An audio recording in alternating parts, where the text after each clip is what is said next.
Hello! Court Language Access Services welcomes you to Written Exam Prep module. The written exam is your first step along a path of challenging exams in order to become a certified court interpreter. Thank you for your interest in court interpreting.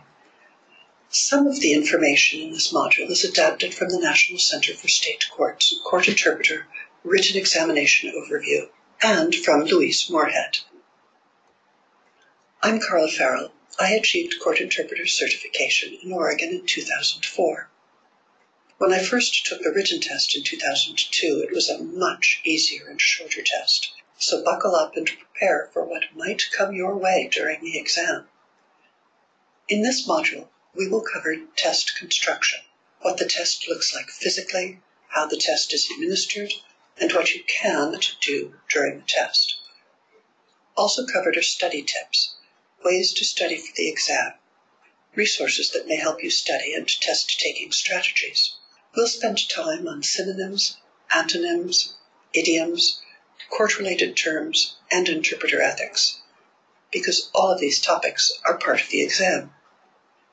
In brief, our goal is to help prepare examinees for the written exam.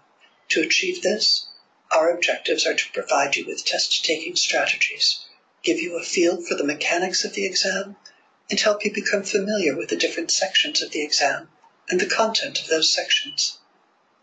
Beginning now with test construction, who made this test? The written exam is prepared by the National Center for State Courts and is used as a screening tool for interpreter candidates. As such, it is designed to measure your basic knowledge of English, legal terminology, and application of professional interpreting standards, in other words, ethical standards. Examinees cannot go on to take the oral exam unless they pass the written exam. The written exam is a multi-choice test consisting of 135 questions. Yes, 135. Sounds like a lot. Don't freak out. You'll have 2 hours and 15 minutes to complete the exam.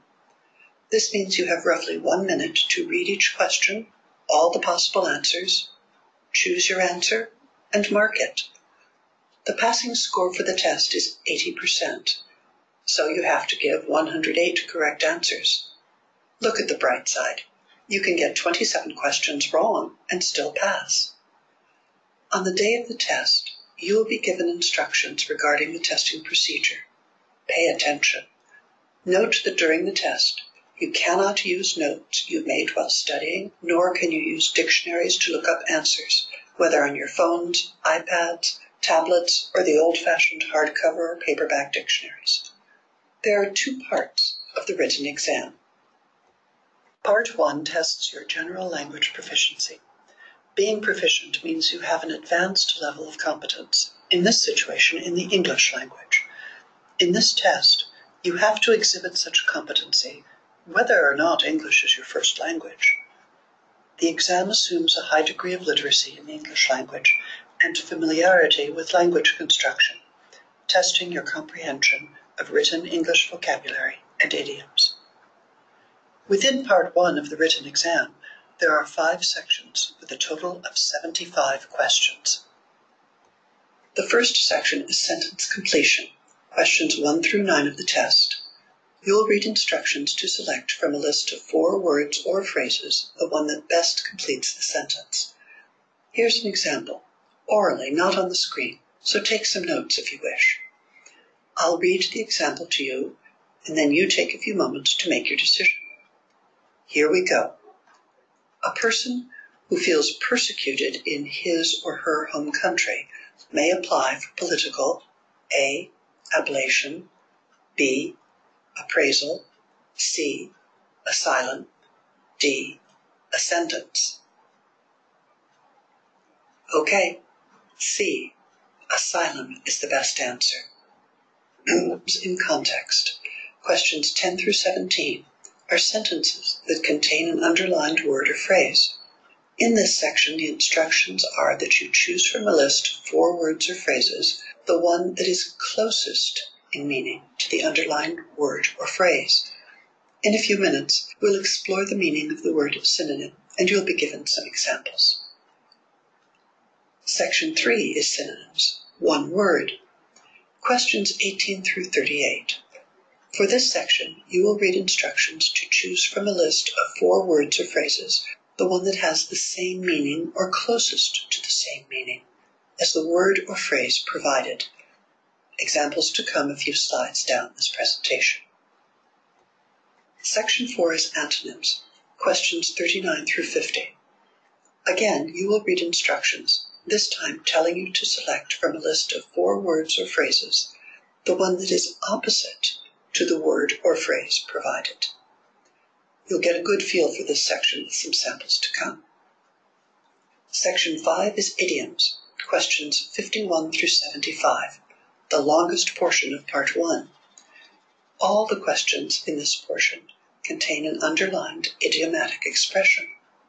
The instruction is to select from the list of 4 words or phrases the one that is closest in meaning to the underlined idiom. Now on to Part 2 of the written exam, which focuses on court-related terms and usage, along with ethics and professional conduct. This section clearly goes beyond general vocabulary. The focus here is on vocabulary specific to the court environment, and you'll have to demonstrate your proficiency. Within Part 2 of the written exam, there are again 5 sections, with a total of 60 questions. First is sentence completion, questions 76 through 111. These questions consist of unfinished sentences that are likely to be heard in the court environment. You'll need to select from a list of 4 words or phrases the one that most appropriately completes the sentence. Later in the presentation, you'll see examples of this portion and all the others in Part 2. Second is court-related questions, questions 112 through 121, consisting of questions on court-related topics. Again, select from a list of 4 choices the one that is the best answer. Third is sequence, questions 122 through 125. This section consists of questions about the proper sequence of events in court-related situations. As usual, you will select from a list of 4 choices the one that is the best answer.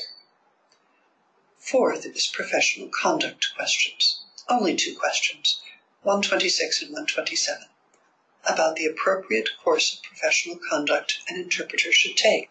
4 choices for each question. Choose the best answer.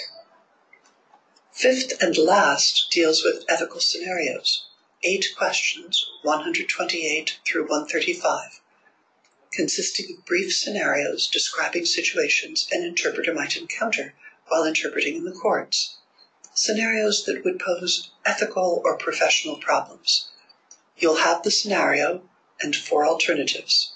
Select the best solution or course of action. In the state of Oregon, you'll answer your questions on what is called a Scantron Sheet, a bubble sheet. On your test day, you will be told to completely fill in the bubble that corresponds to your answer. When doing so, make sure you are filling in on the line that matches the question number on your test sheet. If the circle is not completely filled in, the scanner may not be able to read your response, which will count as a wrong answer.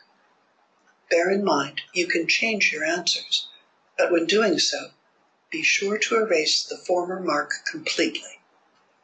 Now we'll focus on synonyms, antonyms, and idioms. 64 of the 135 test questions. Synonym, a word in the same language that has the same or nearly the same meaning in some or all senses, such as the example shut is a synonym of the word close. Let's take it to another level. A synonym for climactic is apocalyptic. Synonyms for the word wary, spelled W-A-R-Y, are alert, cautious, guarded, careful. Antonym, a word of opposite meaning, such as the antonym for wet is dry. For hot, it would be cold. Another example, an antonym for charismatic is repellent, along with others. Antonyms for frustration are contentment, gratification, satisfaction. Idioms, An expression in the usage of a language that is peculiar to itself, either grammatically or in having a meaning that cannot be derived from the conjoined meaning of its elements, such as keep tabs on, meaning to routinely monitor or observe someone or something. Other idioms are speak of the devil, an expression used when the person you have just been talking about arrives. Then there is steal someone's thunder, to take credit for something someone else did. Have you heard or read the idiom taste of your own medicine, meaning that something happens to you or is done to you that you have done to someone? Are you familiar with the idiom cut the mustard, meaning to succeed, to come up to expectations, adequate enough to compete or participate? I have hope that you will cut the mustard when taking the written exam. There are many resources available to you to build your general vocabulary up to the very broad command of the English language that's needed for this test, such as vocabulary building books found in the reference section of a library or bookstore. But there are also additional fun resources. Let's try out a couple, beginning with English Maven, Synonyms and Antonyms. English Maven is a wide range of practice quizzes, ranging from low beginning skill level to high advanced skill level. Let's test your mid-advanced skill level in exercise 1. Okay, the first question is, what's a synonym for cogent? What do you think? The answer is C, convincing. Second question, a synonym for ponderous. Interesting choices. Did you choose unwieldy? That's the correct answer. Third question, the synonym for tenuous. The answer should be fragile. Now let's try antonyms. Again, at the mid-advanced level, exercise 1. Okay, what's an antonym for cautious? Fun choices. Did you choose foolhardy? Next is surreptitious. What is an antonym for that word? Wow, I got it wrong on my first try. The answer is artless. Finally, what's the antonym for turpid, if you know what turpid means? Let's see. The answer is transparent. Okay, now how about a fun resource for idioms? Idioms galore. Let's take a look at idioms galore. The quizzes look like the Jeopardy TV show. We'll start with clothes idioms. How about on the 400 level? What's a fun way to say that something fits perfectly? The answer is fits like a glove. Wow, I haven't heard that idiom in 20 years. Now let's try food idioms at 800. Okay, a fun way to say calm, not nervous or anxious. She's as cool as a cucumber? Is that really the right answer? Wow, okay.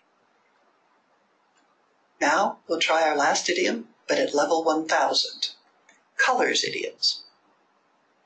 Okay, a fun way to say with great or total success. You passed the test with flying colors, yay! I hope you do pass the written exam with flying colors. To achieve that, keep studying. Now, let's move on to level-headed test preparation. What might this entail? Objectivity is very important in approaching level-headed test preparation. It's helpful to be objective and make no assumptions regarding your level of language proficiency, whether general vocabulary or court-related or ethical terms. It is also important to be open to and engaged in the process of studying, learning, and improving your language proficiency. Everyone has his or her own learning style. Our tips today are meant to be of help in general for test preparation and test taking. Following these tips may help you, but they are no guarantee that you will pass the written exam. Passing the exam depends on your language proficiency, and your level-headed approach to test preparation and test taking. Beginning with time study sessions. Research indicates there's a limit to how much you can absorb in one sitting or study session. Attention begins to wander after about 30 minutes. So it's better to plan for 5 2-hour study sessions over a week than for one long 10-hour study session. In the ideal world, try to study at the time of day when you're most alert, rather than late at night for most of us. You might want to try studying during the same time period you'll be taking the test. These strategies may sound strange, but they may help you. Cultivating a positive attitude toward both studying for the test and taking the test. The knowledge you've gathered while studying will be more readily accessible if you're somewhat relaxed, rather than tense, nervous, and shoulder hunching. This is why it's important to focus on many positive aspects of test preparation, such as the knowledge you gain as you study will be of help to you regardless of the outcome of the test. Taking the test improves your test-taking skills in general, and hopefully, you'll be proud of yourself for having the courage to prepare for and take the test. Being a little nervous about the test results is normal, but remind yourself that you'll benefit from this experience in many ways. Study vocabulary in many ways. We've already played with 2 websites regarding synonyms, antonyms, and idioms, but there are multiple ways to advance your general vocabulary. For example, reading editorials and articles in major newspapers, such as the New York Times, the Washington Post, and the Wall Street Journal. Another way is to read articles on a range of topics in major magazines. Good sources might be The Economist, The Atlantic, The New Yorker, and the National Geographic, or read professional journals in different fields. Many of these sources can be found in public libraries. You could also refer to SAT and GRE workbooks as well. Turning now to expanding your knowledge of court-related terms and usage, along with ethics and professional conduct. You can read news items about legal matters, law enforcement, and courts in general, always consulting a dictionary to look up terms new to you. Court observation is another way to expand your vocabulary. Most court hearings are open to the public. Arraignments, probation violation hearings, civil and criminal trials, pleas, and sentencings. A resource I've found to be very helpful over the years is Black's Law Dictionary, available in print and in digital formats for your tablets and iPads.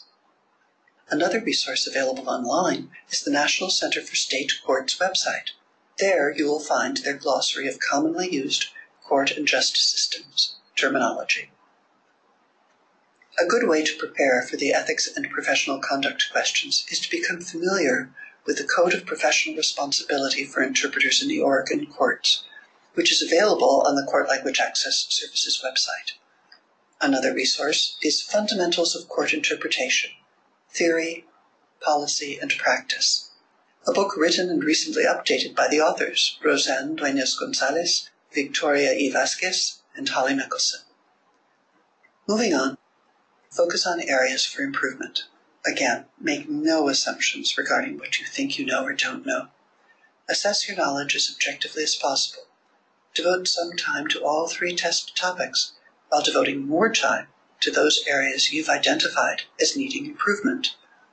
As the day of test taking approaches, make sure you're well rested, that you had a good night's sleep and a breakfast and lunch, depending on your time of test. When taking the test, be aware of time limits and budget your time. Make sure you listen to and read instructions carefully. You don't want to think you're still in the synonyms section when you flip the page in the test booklet to the antonyms section, but didn't concentrate on the instructions. Understand and double-check your answer sheet. Look up Scantron, bubble sheet, optically scanned answer sheets online in Google Images. You've already seen an example in this presentation, but become familiar with it. A primary concern as you take the test, again, is to make sure you're marking the answer next to the correct number on the answer sheet. If you're unsure about your answers to some questions, answer them and then, if time allows, go back to them. If you change your answer, make sure you carefully and fully erase your earlier answer, so the optical scanner doesn't detect 2 answers. Here are some additional common tips for taking multiple choice tests. First, read the question in the booklet completely and with focus before you look at the multiple choice answers. 2, in your mind, come up with an answer before looking at the answers provided in the booklet. 3, when reading the multiple choice answers, read all the choices so you can diligently compare the answer in your head with the answers given to you as options. As you're deciding which answer is correct, disregard the answers you know are wrong. This will help you winnow down the options. Answer all the questions, even if you aren't sure of the correct answer. Luck might be on your side. Why? Well, number 6, your first answer is usually correct on multiple choice tests. 7, so trust your gut instinct. Answer the question, and if you have time after answering all the questions, review if you wish, but maintain some trust in your instincts. Now we'll move on to some practice questions. We'll start with synonyms, antonyms, and idioms. These practice sections will make you more familiar with test questions and give you an opportunity to apply the common tips we just reviewed. Synonyms in context. The candidate is instructed to select from a list of 4 words or phrases the one that is closest in meaning to the underlined word or phrase. It was done pursuant to the proceedings in court. Which option is closest in meaning to pursuant? A, in accordance with, B, in addition to, C, in conjunction with, D, in spite of. The answer is A, in accordance with. Whether you chose the correct answer or not, take a moment to determine if you followed any of the common tips. Let's try the next question. This time read the instructions, the question, and then come up with an answer in your mind before reading the answer options. Okay. At the time of her arrest, she was incoherent.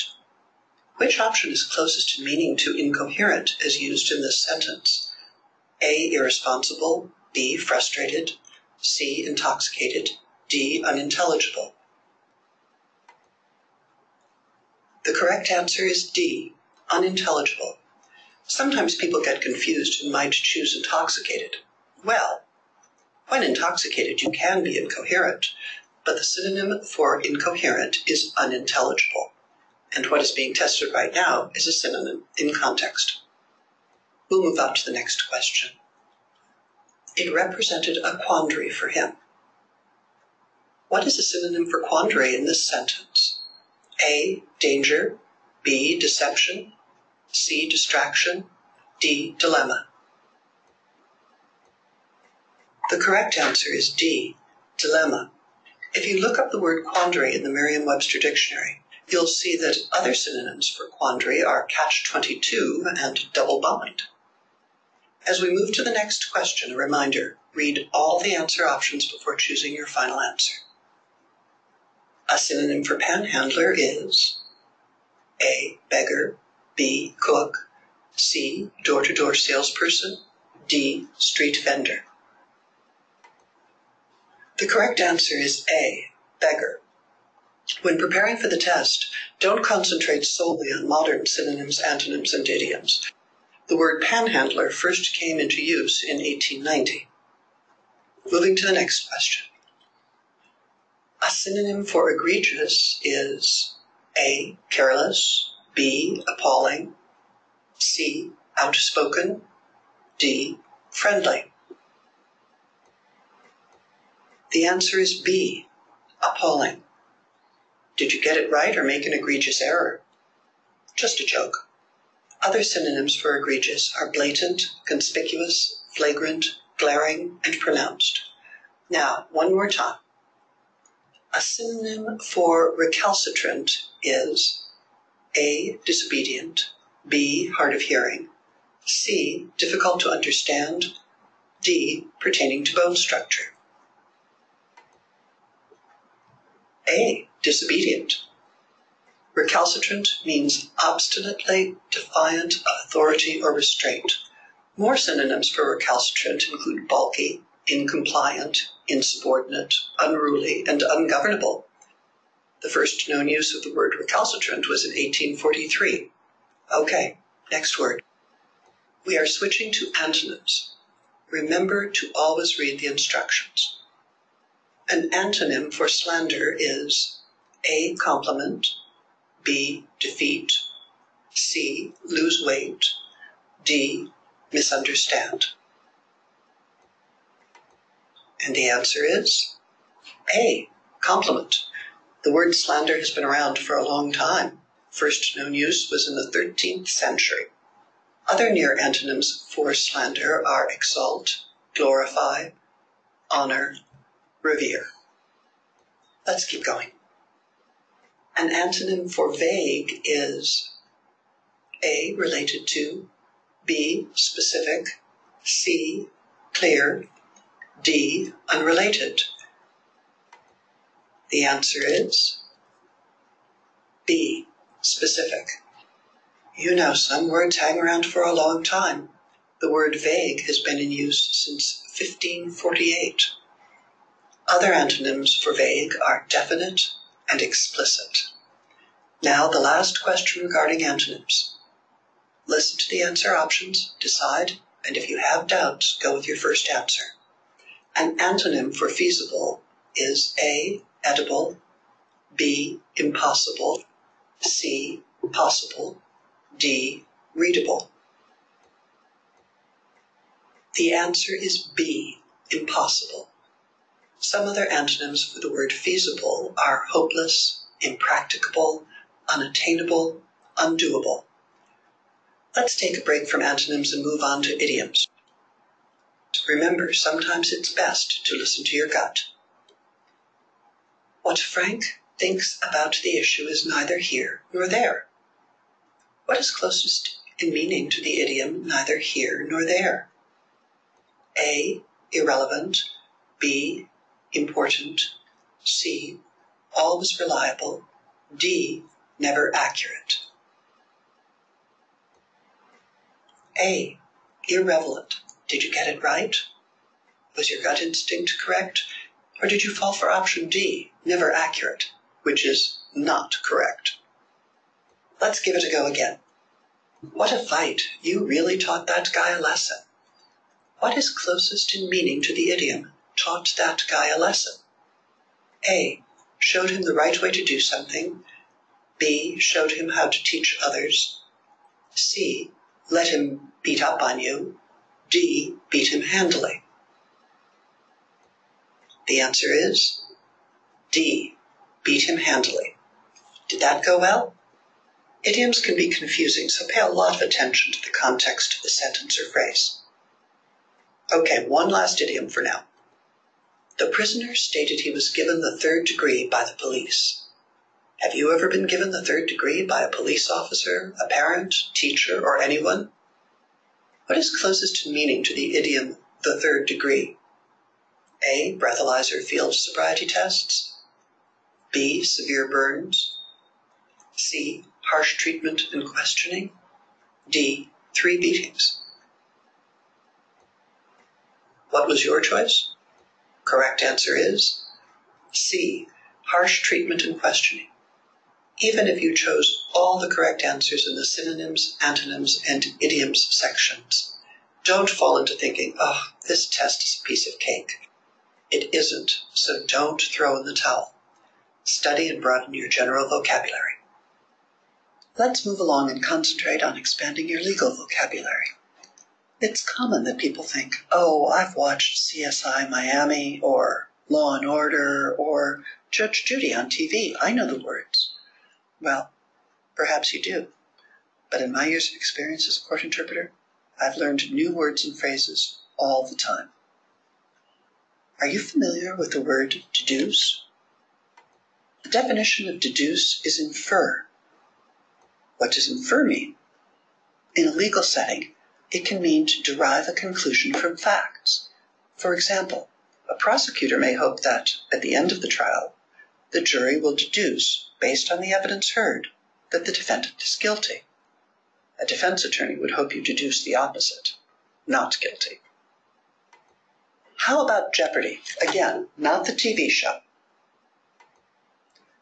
To be in jeopardy is to be at risk or in danger. You might hear attorneys or judges use the word in court, something along the lines of, Are you aware that if you are found in violation of your probation conditions, you are putting yourself in jeopardy of facing up to 6 months in jail? Okay, then there's the phrase, double jeopardy. Now, make no assumptions. Do you know the meaning of double jeopardy? The fact of being prosecuted or sentenced twice for substantially the same offense.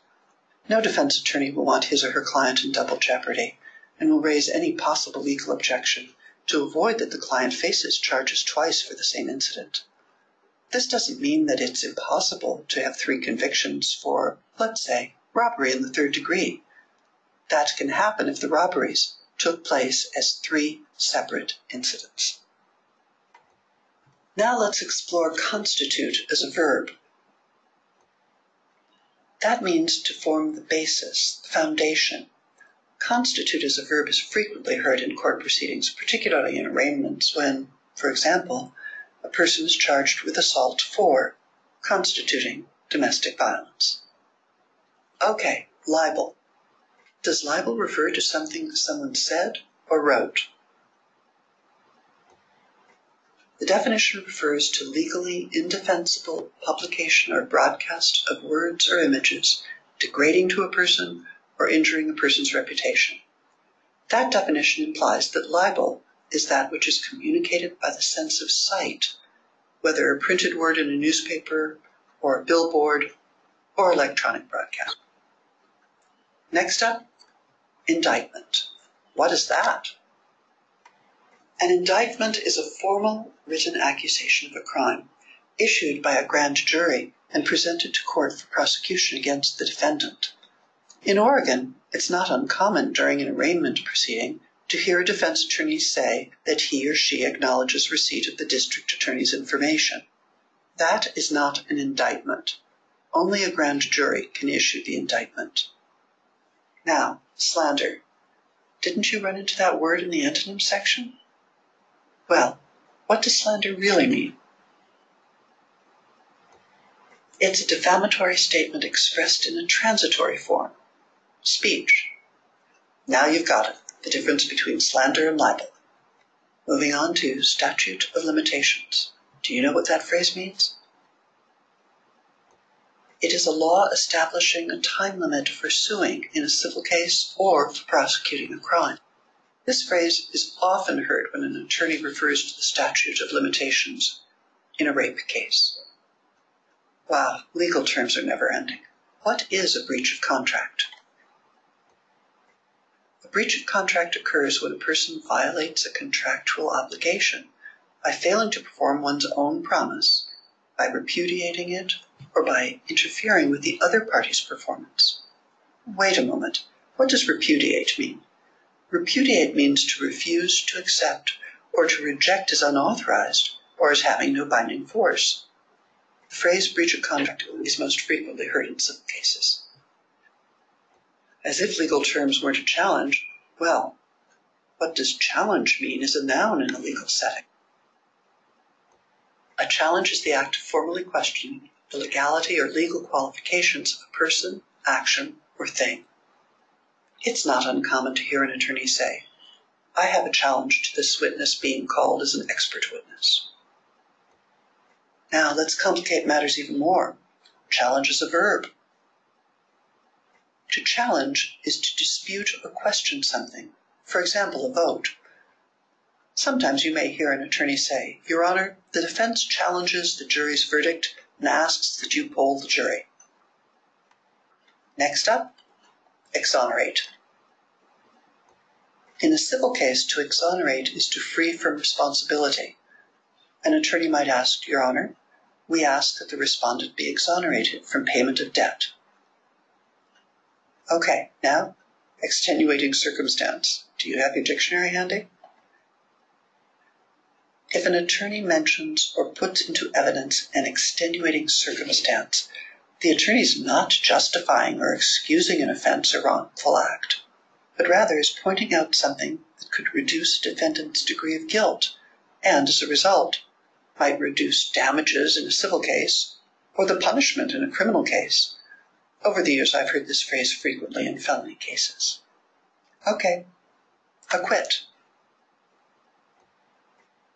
To acquit is to clear a person of a criminal charge. This can be done by a jury or a judge. It's the norm to hear defense attorneys request a judgment of acquittal due to insufficient evidence presented by the prosecution. What is a tort? A tort is a civil wrong, something other than a breach of contract, for which someone may obtain a remedy, usually in the form of damages. What does damages mean? In this context, usually money. Proof of service. What do you mean, military service? No. Proof of service is evidence of delivery of written notice. This phrase is common in restraining order cases, stalking cases, divorce or custody cases, situations in which the opposing party must receive written notice of the case or order. Now, court is convened. This means everyone and everything is ready to go. The judge is on the bench, attorneys are present, parties to the case are in the court, so now the case can be heard. In Oregon, it's normal to hear the court clerk state, "Court is now in session," as the judge takes the bench. That's just another way of saying court is convened, but later in the hearing, the clerk might state, "Court will reconvene at 1:30. Stipulation? Though a college graduate and former television news producer, I had never heard or read that word before I studied to be a court interpreter, really. A stipulation is a voluntary agreement between opposing parties concerning some relevant point, such as a stipulation between the parties that sufficient facts exist to support the defendant's guilty plea. Hung jury. What is that? A hung jury defines a jury that can't reach a verdict with the required number of votes. The required voting margin may vary from state to state. In Oregon, for misdemeanor cases and civil cases seeking remedies under $10,000, a jury of 6 persons must render a unanimous vote. If not, it's a hung jury. In felony cases that do not carry the possibility of the death penalty, only 10 of the 12 jurors must vote the same. In death penalty cases in Oregon, all 12 jurors must vote unanimously. If not, again, a hung jury. What's larceny? The broad definition of larceny is to unlawfully take and carry away someone else's personal property. That may sound like theft or robbery, but no. Look up your state's definitions of those words and become familiar with the differences. Exclusionary rule. Okay, the last legal term in its definition for today, but keep studying. This term applies only to a criminal procedure, not to a civil case. Exclusionary rule refers to a rule that prohibits evidence obtained in violation of the accused person's constitutional rights. For example, was there a search warrant? If not, depending on the case and circumstances, the defense attorney might cite the exclusionary rule.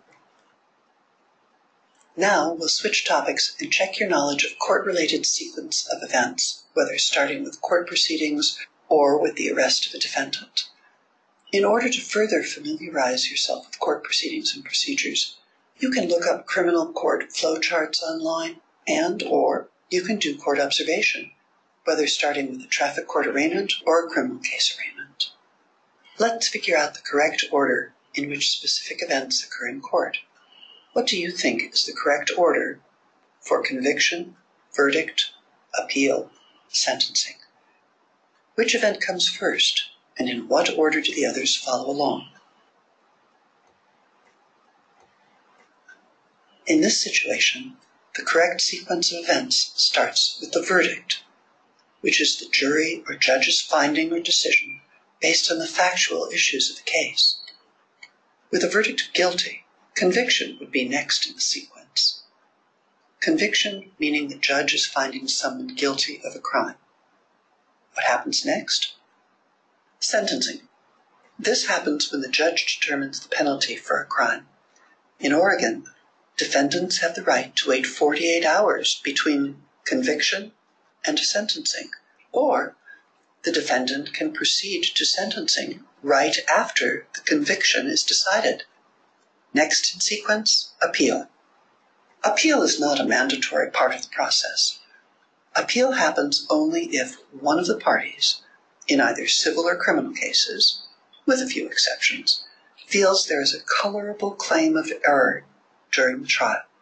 Hey, homework, do your research and find out what colorable claim means. All right, again, arrange the terms you see on the screen in the correct order that these events would occur related to court settings. We went over the definition of indictment a few minutes ago. Use your memory to arrange these events correctly.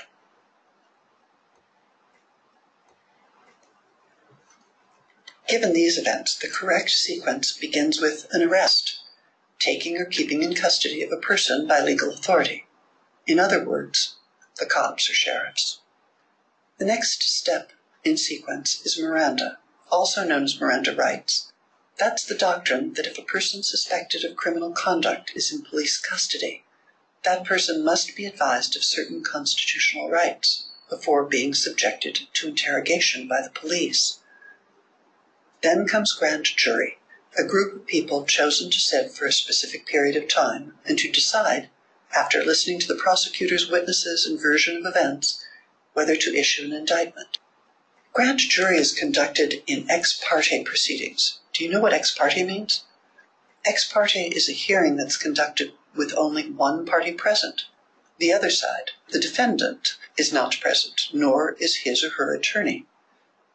The final step is the indictment, the formal written accusation of a crime. The grand jury decides if there is an indictment, and then it's presented to the court for prosecution against the defendant. Let's move on. What's the correct order of discovery, preliminary hearing, motions, and arraignment? Number 1 is arraignment, the first step in criminal prosecution. The defendant is before a judge to hear the charges against him or her and to enter a plea, usually a plea of not guilty. Next comes the preliminary hearing, the event when a judge determines if there is enough evidence to prosecute the defendant. Then comes discovery. Discovery is the investigation carried out before trial to reveal facts and gather evidence. Number 4 is motions. Motions are oral or written applications that request the court make a specific order or ruling, such as a motion to exclude evidence. Now this sequence of events: opening arguments, preliminary jury instructions, jury voir dire, and witness testimony. Give it a try. Here's the correct order, starting with jury voir dire. Voir dire, a lovely French phrase which is embedded in our legal system. Jury voir dire consists of questioning of potential jurors carried out by a judge and or the attorneys. The goal is to decide whether the potential juror is qualified and suitable to be a juror. Can this person be neutral and impartial? Next will be the preliminary jury instructions. Once the jurors are selected, the judge instructs them regarding their role in applying the law to the case, whether they agree with the law or not. Next would be opening arguments. This happens at the start of the trial. It's an attorney's statement giving the fact finder a preview of the case, or their version, and of the evidence that the attorney will be presenting. Finally, witness testimony. That's evidence that a competent witness, under oath or affirmation, gives at a trial. We're switching to civil case sequence. Somewhat different, so read carefully and make your choices. The events this time are: the court issues a summons at the request of the plaintiff files a complaint with the court, a summons is served on the defendant or respondent, and return is made, and the court dockets the action. What's the order? The correct order starts with the plaintiff filing a complaint with the court. Filing the complaint starts a civil action and gives the basis for the court's jurisdiction, the foundation for the plaintiff's claim, and the demand for relief. The next step is the court docketing the action. That means scheduling the case for a trial or other type of hearing. Then comes the court issuing a summons at the request of the plaintiff. The summons is the writ or process that starts the plaintiff's action and requires the defendant or respondent's appearance and answer. Finally, the summons is served on the respondent and return is made. What is that? To serve is to make a legal delivery of the notice of process. To return means bringing back to the court officer's signature on a document indicating what the officer did or found. This will be the last sequence of events. Concentrate and try to follow some of the test-taking strategies and bring to mind all the new vocabulary you may have learned.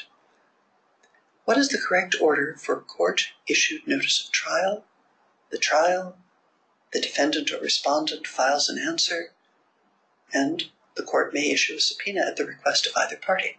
Give it a try. Here's the correct order. First, the defendant files an answer. This is the defendant or respondent's first pleading that addresses the merits of the case, the basis for the case. Second, the court issues notice of trial. This is a document issued by the court that confirms to the parties of the date of trial in the lawsuit. Third, the court may issue a subpoena at the request of either party.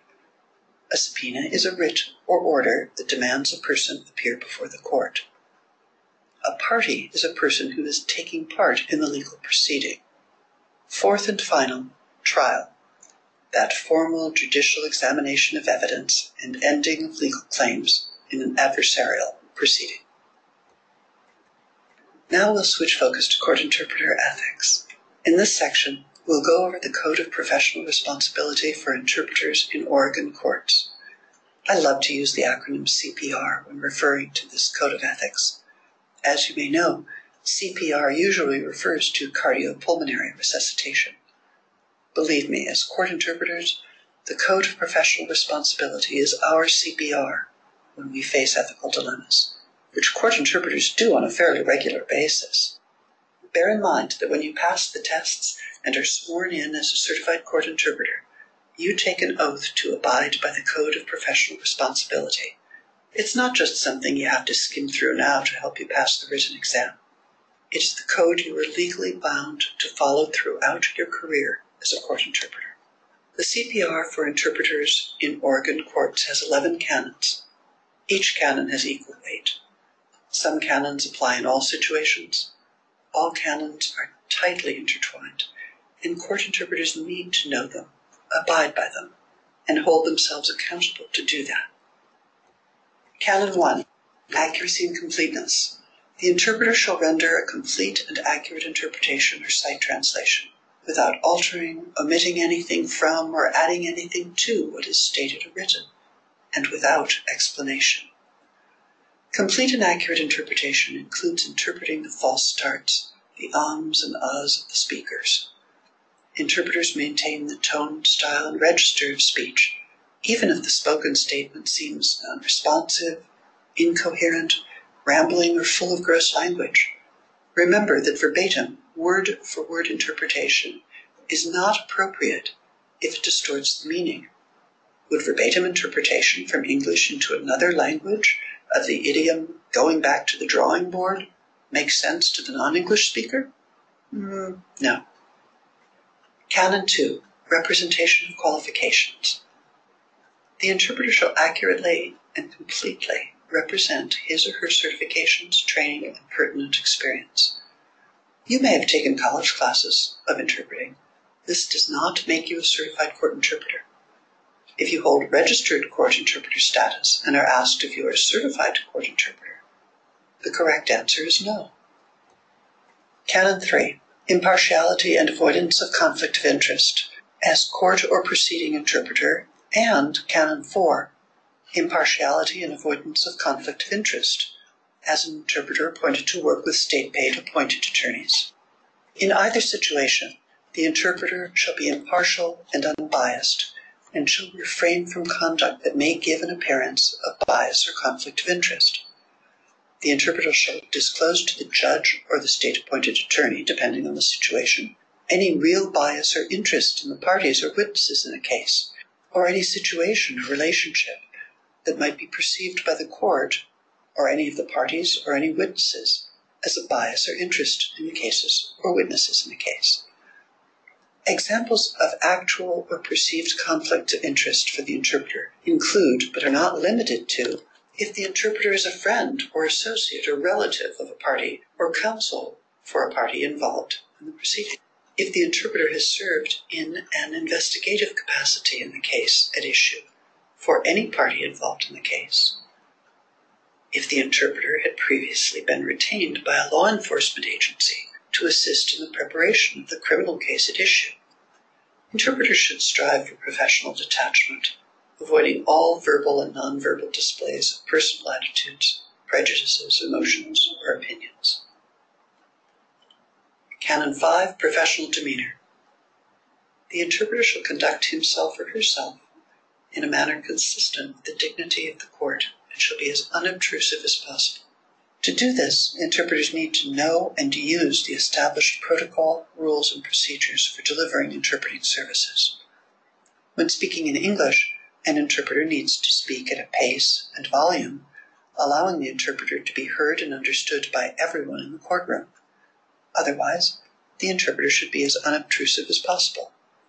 Interpreters should dress appropriately and avoid eye-rolling, eyebrow-raising, shoulder shrugging, and all other facial expressions or body gestures. Canon 6, Confidentiality.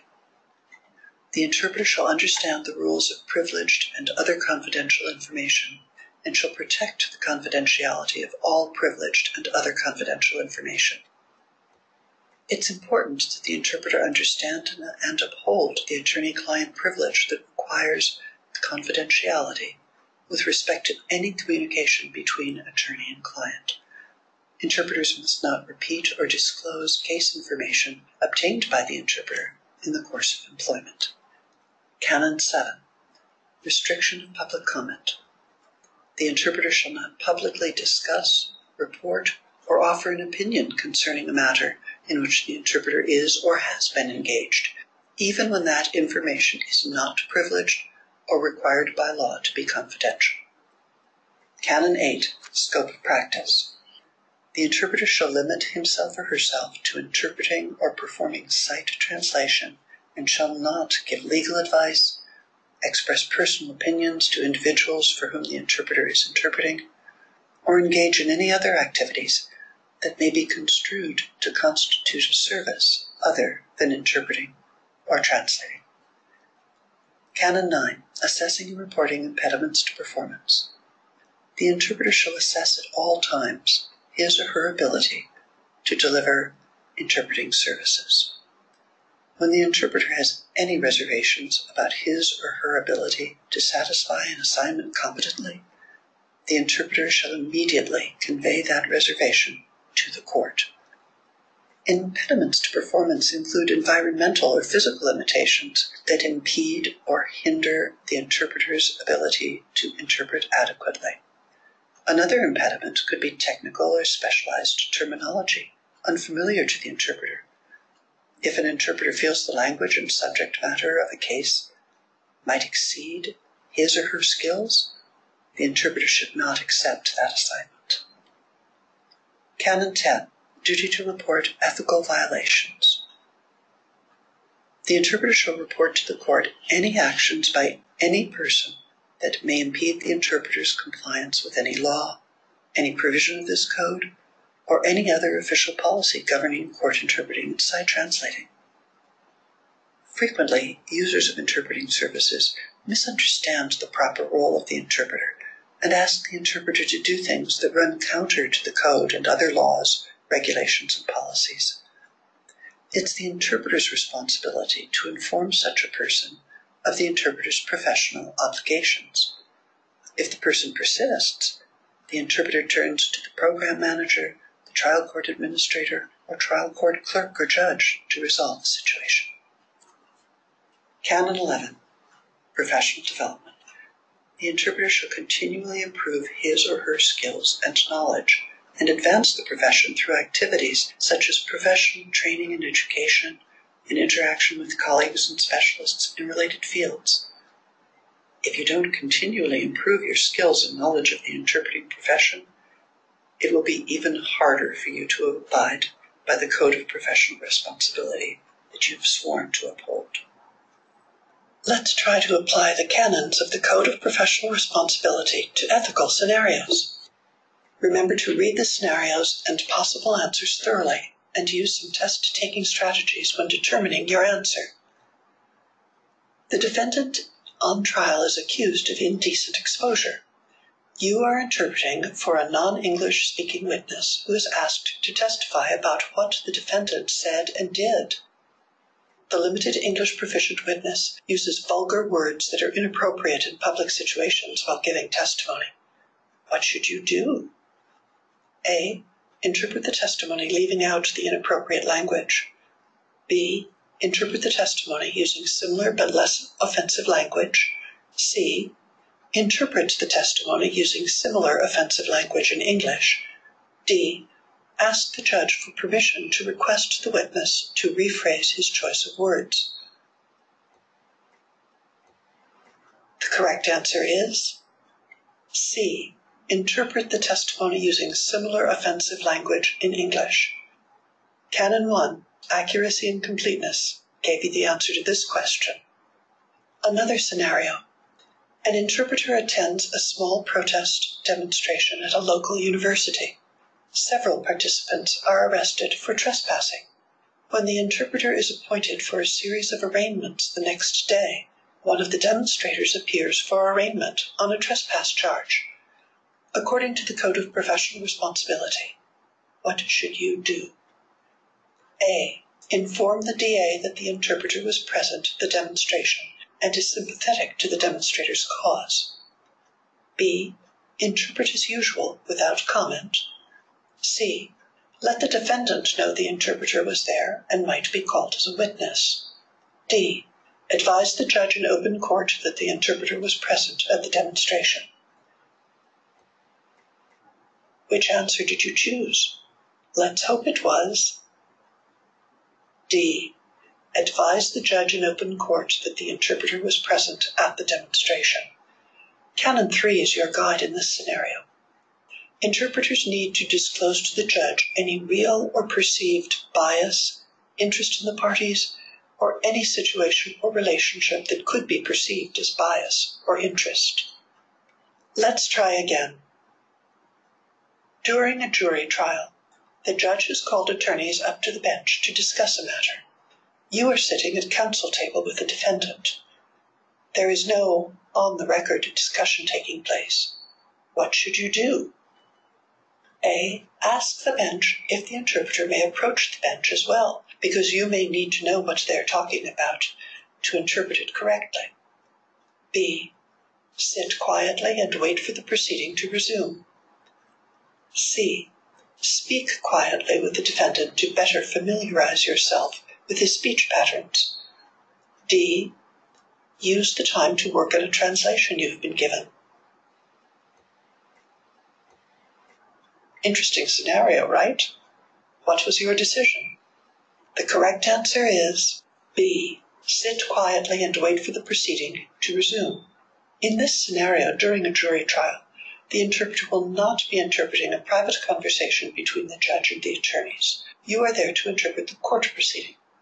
If, after the conversation, an attorney approaches his client and lets the client know what was discussed, then yes, attorney-client conversation can be interpreted. Which canon might have helped you with this scenario? Canon 8, Scope of Practice.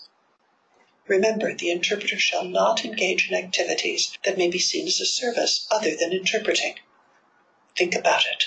If the attorneys are talking with the judge, and the jurors perceive you to be talking with the client, or see you working on a translation while you are in court to interpret, you might be seen as going beyond your scope of practice. Okay, only 2 more scenarios to go. You find yourself interpreting in a high-profile, lengthy trial. At a party, your spouse's friend, a reporter for a local news broadcast, starts to ask you questions about the trial. Okay, apply the CPR. What should you do? A. Establish that the conversation is off the record, and then you may answer the questions. B. Leave the party as soon as possible without answering any of the reporter's questions. C. State you cannot comment on cases that you work on, but the reporter may contact the court for whatever information is public at this point. D. Do not answer the reporter's questions, but invite the reporter to review your notes from a similar high-profile case you worked on. Did you get it right? C. Tell that reporter friend that you cannot comment on cases that you work on, but the reporter may contact a court for whatever information is public at that time. Pretty clear that Canon 7, restriction of public comment, is your guide in this scenario. Last scenario. Remember to rely on the code. You are interpreting during the jury selection portion of a trial. Since you are quite a distance away from the jury, and the attorney is facing away from you, it is difficult for you to hear the proceeding. What should you do? A. Advise the court you are having difficulty hearing. B. Do the best you can, because it would be improper to disrupt the proceedings. C. Summarize the proceedings to the defendant, because jury selection is not included in the evidentiary part of the proceeding. D. Use this preliminary part of the proceeding to become more familiar with the case and defendant's language. A. Advise the court you are having difficulty hearing. Why? If you don't adhere to Canon 9, assessing and reporting impediments to performance, how can you possibly give accurate and complete interpretation? You can't do your best if you can't hear what is said. Court interpreters should not summarize, and jury selection is part of the proceeding. It must be interpreted. Court Language Access Services sincerely hopes this presentation has helped you prepare for the written exam, that you've brushed up on test-taking strategies, know more about the structure of the exam, and are now more familiar with the different exam sections and content. If you have any questions in the future, contact our Certification and Training Coordinator using the email address on the screen. Thanks again for wanting to be a court interpreter. Now you know what the written exam will be like. Best of luck.